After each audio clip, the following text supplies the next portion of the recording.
ვინ რუნები დაუყენა? დაცვა გამიკეთაო რუნებიდან. ვინ იცავს? მე რის ხარჯზე იცავს?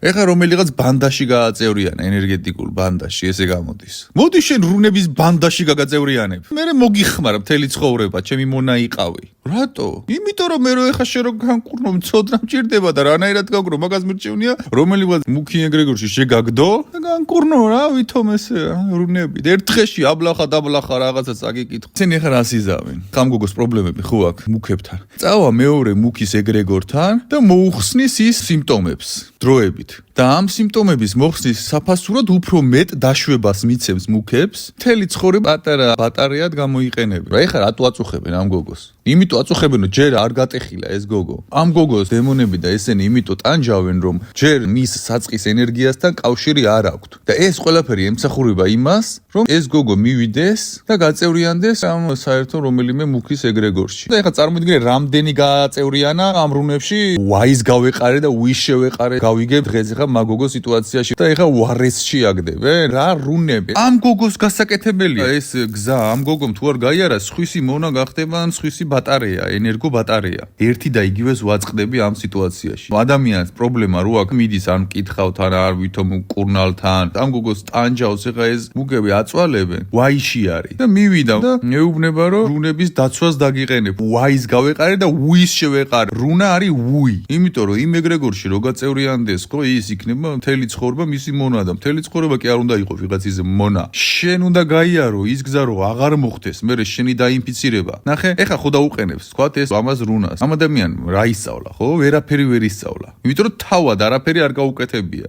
სხვას გააკეთებინა, სხვას შეეკედლა, ვის შეეკედლა. ამაზე წყობილად დასვა, კითხვა, ვის ეკედლები. მე კიდე დაინფიცირდება. ვიღაცა ადამიანი სხვა რაღაცაში მოატყუებს, ვიღაცა იმაში მოატყუებს, ვიღაცა ამაში მოატყუებს და მე რასაც ვაკეთებ, სუფთა ცოდნა შემაქვს შიგნით. როგორ ებრძოლოს მუქს, როგორ განდევნოს ის, თვითონ როგორ გააკეთოს, ეს იმიტომ რომ თვითონ უნდა გააკეთოს ეგ. და მე სამუდამოდ როგორ იყოს დაცული იქიდან გამომდინარე რომ ცოდნას რო შეიტანს შიგნით, ვეღარაფერი ვეღარ ერევა. და ამ გოგოს ეხა ცოდნაში აქვს შიგნით, ეს გოგო ეხა ხდება რაღაც ეგრეგორის წევრი, უნდა თუ არ უნდა, თან ეხა მაგის ფიქრის თავიც ხო არ აქვს, ცუდ მდგომარეობაში ემოციურად ისინი ბომბავენ ეხლა ჰიპოფიზზე ინფორმაციულად ამ გოგოს გარედან და ხელს უშლიან რაციონალურად რო იფიქროს. და ერთადერთი რაციონალურად ვინც უნდა იფიქროს არის ქოუჩი და ეს ეზოთერიკი ჭყალებში სულიერი უშვებს და უკეთებს რუნებს. თუ მივიდა და რუნა მიიხატა რაღა აზრი აქვს მე რით უნდა დავეხმარო. ვიღაცამ ეხა ბინა რო გადაუფორმოს ვიღაც ადამიანს, გაყიდოს, მე რო ადვოკატი ვიყო, მე რით უნდა დავეხმარო, მე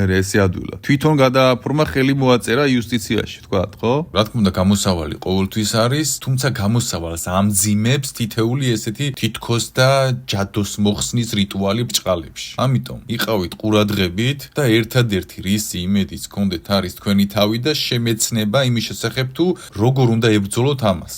და როგორ გაიმარჯვოთ ისე, რომ იყოთ თავისუფალი და გადახვიდეთ ღვთის პორტალში და შეასრულოთ ის მისია, რისთვისაც აქ მოხვედით. გაიხსენეთ, რისთვის მოხვედით აქ სინამდვილეში. ეს არის თქვენი მისია, თქვენი სულია მთავარი და არა თქვენი მიწიერი განსხეულება, რომელსაც ბანალური სურვილები აქვს. სულის გეგმაა ნამდვილი ის, რაც თქვენ მოგცემთ ნამდვილს ამ ცხოვრებაში და სამუდამოდ. თუ არა და მოგეცემათ უსასრულოდ სხვა რაღაც. და ეს ხო არავის არ უნდა. ამიტომ იყავით ყურადღებით და ფხიზლად. შეიმეცნეთ და იმოქმედეთ შემეცნებიდან გამომდინარე. ყველას გისურვებთ სულიერ სიმშვიდეს, შვიდი იყოს თქვენში.